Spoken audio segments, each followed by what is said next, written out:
Lee Van Cleef's life reads like one of the very stories he brought to the screen.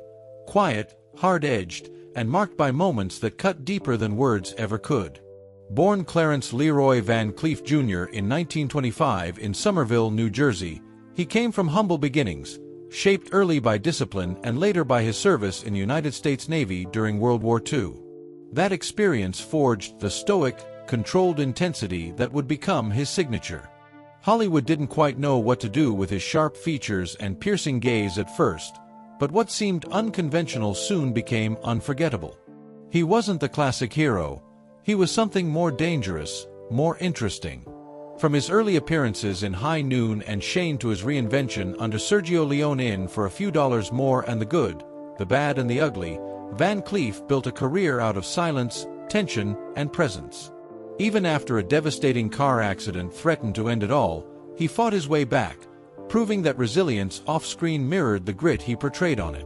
But behind that steel exterior was a man who felt deeply, especially when it came to loss. Late in life, Van Cleef spoke about 6 deaths that stayed with him, names that didn't just shape Hollywood, but shaped him.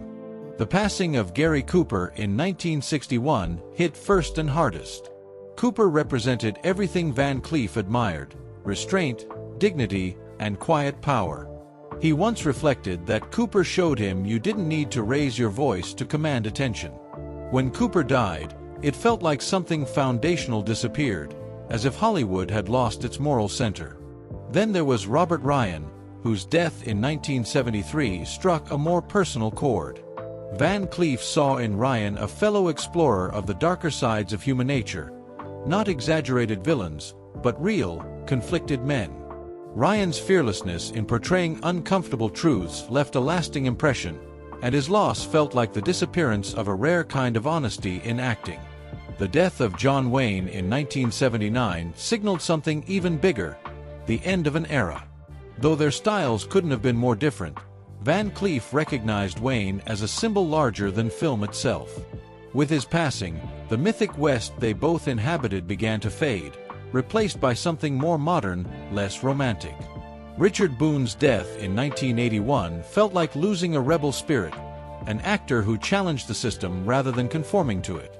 Van Cleef respected Boone's intensity and intellect, his refusal to play it safe. Then came Henry Fonda in 1982, a loss that carried a sense of finality. Fonda embodied decency, even in darker roles, and his death felt like the curtain closing on Hollywood's golden age. These weren't just colleagues, they were pillars, and one by one, they were gone. But perhaps the most profound loss of all was Sergio Leone in 1989. Leone didn't just cast Van Cleef, he resurrected him.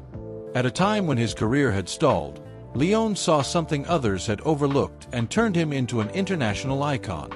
Van Cleef often said that Leone gave him a second life, a version of himself the world had never seen before. Losing Leone wasn't just losing a director, it was losing the man who believed in him when it mattered most. It was deeply personal, a reminder of how much of his legacy was tied to that single act of faith.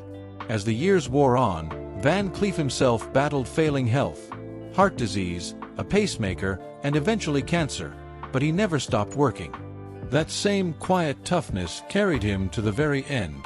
When he passed away in December 1989, it marked not just the loss of a legendary actor, but the closing chapter of a man who had outlived expectations time and time again.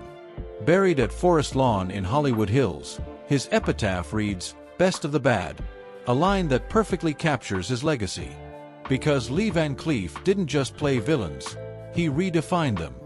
And even in reflecting on death, he revealed something rare, that behind the cold stare and measured voice was a man who remembered, who respected, and who carried every loss with him like shadows in the desert, never loud, but always present.